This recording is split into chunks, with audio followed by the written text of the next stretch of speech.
สาลีสามเนื้องามเหลือสุดพันละนาอุดมใจบ่แก่น้ำทางสมสาวป่าสังมีสุขาโอเขตแคว้นแดนได้หาใส่เทียบน้ำของน้ำคาป่าสังกอดใจมันโลใส่ยาบุรีเทียนนี้ยังฟังในสูเสียงจันเสียงควายจากมาแสง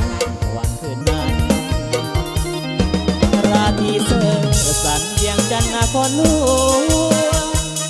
ใจลายลาดดวงขอน้องหน้ามาสการบริคำใจกับมัวทบทวนพระใจไปฝันสวรรค์เทพที่สางละวานตำนานเรื่องไดโนเสาร์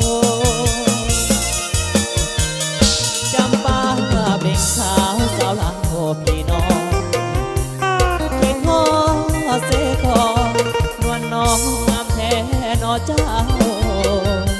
อัตตาเปื่อยาเห็นแล้วไปหามโศกเศร้าวอนพระองค์แสนเมืองเก่าให้คู่เมืองลาวไปกาล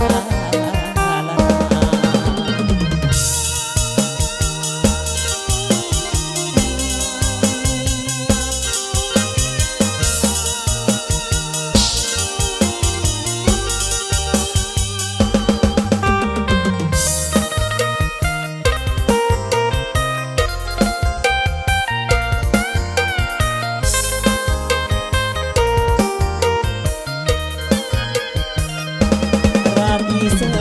สันเวียงจันทร์นครหลวงใจลายลาดวงขอน้องหน้ามาสการบริคำใจคำมัว